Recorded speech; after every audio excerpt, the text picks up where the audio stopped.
Hello. రే శివ, ఎక్కడున్నావు? రోడ్లో. తను తన ఇంట్లో. ఏవైందిరా? అంతా అయిపోయింది. Drama finish. అడ్రస్ దొరికింది. తను చేరాల్సిన చోటుకే చేరింది. రేయ్, నువ్వెవైనా చెప్పావా? తనేం చెప్పింది? చెప్పింది అన్నిటికీ థ్యాంక్స్ అని. ఇంకేం చెప్పలేదా? ఇంకేం చెప్తుంది? అంతకంటే ఏముంది. తను ఇప్పటికైనా అక్కడికి వచ్చినందుకు అందరూ సంతోషించారు. నేను అక్కడ ఎందుకున్నానో నాకే అర్థం కాలేదు. వచ్చిన పని అయిపోయిందని అనిపించింది, అందుకే వచ్చేసా. బెంగళూరు నుంచి బాంబే వరకు వచ్చాను. అది నాకు పెద్ద దూరం అనిపించలేదు.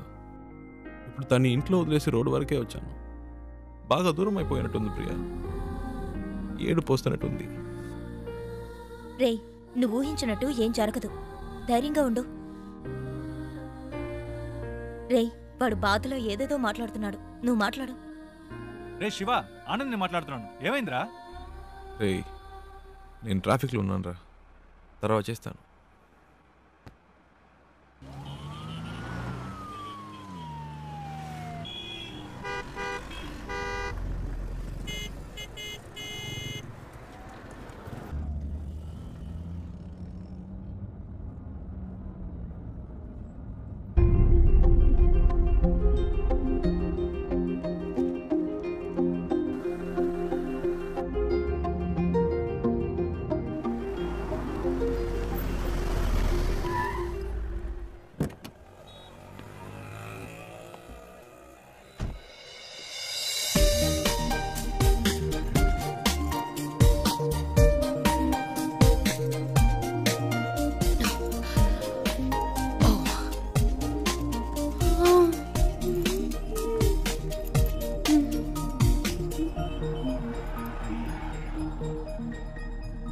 శివ, నువ్వు ఇంకా వెళ్ళలేదా?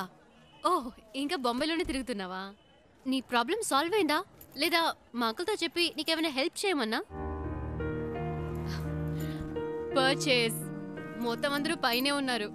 సడన్ గా తీసుకొచ్చారు. అది తీసుకో, ఇది తీసుకొని ఒకటే గొడవ. ప్రాణం తీసేస్తున్నారు. నువ్వు ఇంట్లోనే చూసావు కదా ఎలా నెత్తి మీద పెట్టుకున్నారో. ఇలా చెప్పా పెట్టకుండా తీసుకొచ్చేసి అది కావాలా ఇది కావాలని అడిగితే మనకే ఇబ్బందిగా ఉంటుంది కదా. అందుకే కిందకు వచ్చేసాను. Nice car, you know. చిన్న జర్క్ కూడా లేదు. రియల్లీ. కొనేటప్పుడేమో 100 1000 చెప్తారు, అమ్మేటప్పుడు పావలాకి 10 పైసలకి అడుగుతారు. నీ గాజులు అమ్మితే ఇదే వచ్చింది అమ్మా. అది ఉంచుకోండి, అది మీకే. మనకి మంచి లైఫ్ స్టార్ట్ అయింది. గేట్ దగ్గర నుంచున్నాడు. ఎందుకు పాతవని చేతికున్న గాజులు తీసిచ్చాను. అవమ్మేసి నాకే తెచ్చిస్తున్నాడు. ఏమిటి అమ్మా నువ్వు? బస్కి ట్రైన్కి కూడా డబ్బులు లేవు, ఈ గాజులు అమ్మి పెట్టండి అని అడిగినావు. నీ డబ్బు నాకు ఎందుకమ్మా? ఇదిగో కష్టపడి సంపాదించిన డబ్బే నిలబట్టము లేదు.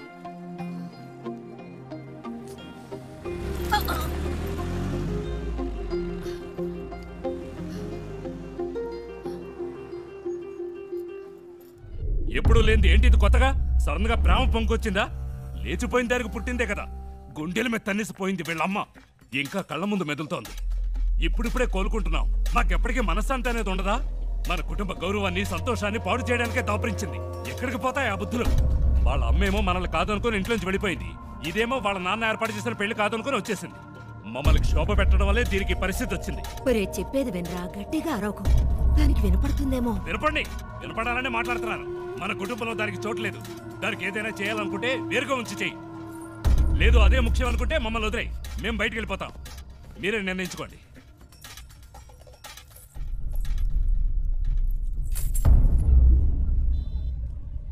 ఆ ఇంట్లోంచి బయటికి పంపించారు.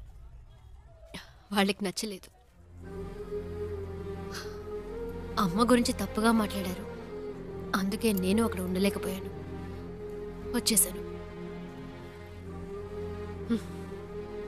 అమ్మ చెప్పింది తాతగారి పేరు మీద బాంబేలో రోడ్డే ఉందని. కానీ ఇప్పుడు రోడ్డు మీద వచ్చి నుంచునే పరిస్థితి వస్తుంది అనుకోలేదు. 3 రోజులు నా కోసం కష్టపడి తీసుకొచ్చా. ఇవన్నీ నీకు తెలియడం ఎందుకని నేను మెయింటైన్ చేశాను. అంతలో ఆ ముసలోడు వచ్చి మొత్తం చెడగొట్టేశాడు.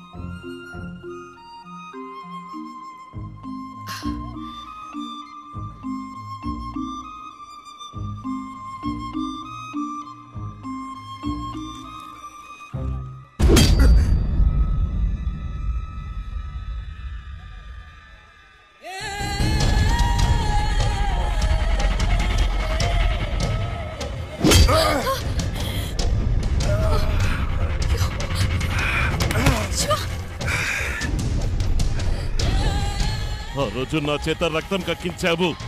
6 నెలలు జైల్లో నేను చిప్పకూడు తినేలా చేశావు.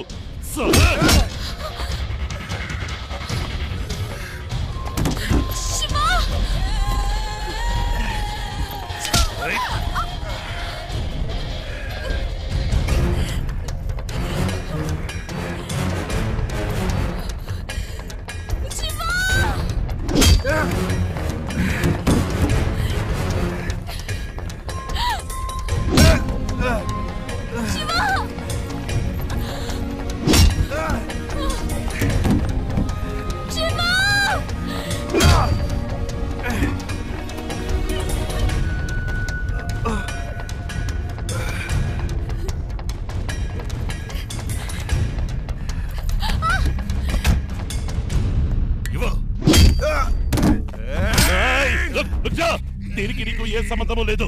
వీడు నా శత్రువు. నీకు కావాల్సింది అమ్మాయి కదా, తీసుకువెళ్ళు.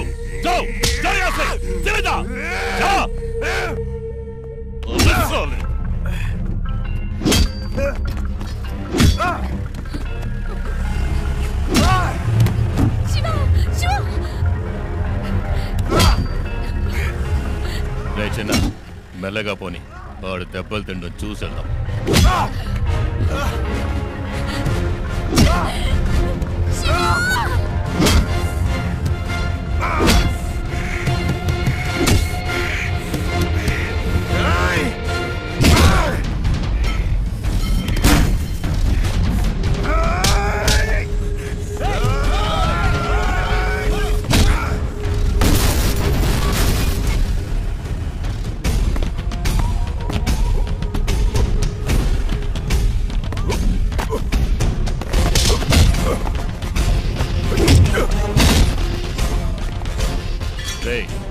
త్వరగా పోనీ.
ఎవడైనా ఉన్నాడా?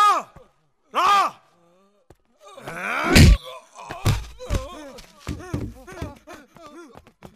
ఇంకోసారి ఈ అమ్మాయి కోసం నా కోసం వస్తే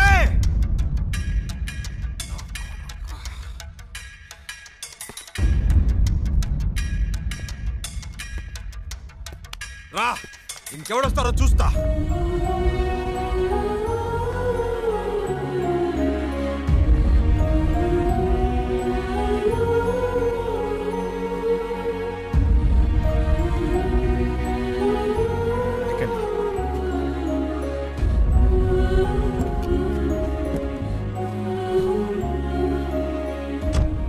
ఇంకెవడు రాడు, భయపడకండి, నేను చూసుకుంటా.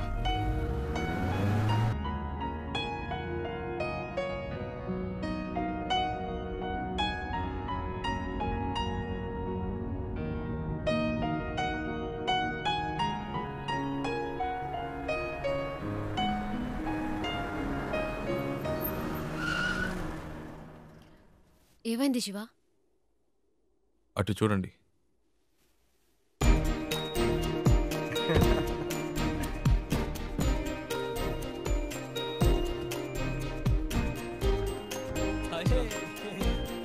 హాయ్. రే, చెప్పనే లేదు ఈ అమ్మాయితో కలిసి వస్తున్నామని. తెగ విసిగించాడండి. టార్చర్ తట్టుకోలేకపోయాం.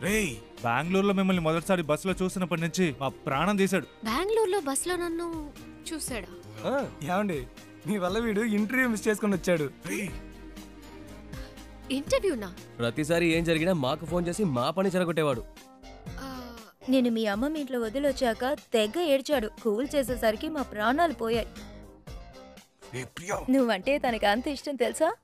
ఆ విషయం చెప్పరా అంటే చెప్పకుండా నువ్వే ముందు చెప్తావని కథలు చెప్పాడు. చారు చారు అని రోజుకి 1000 సార్లైనా నీ పేరు చెప్తాడు.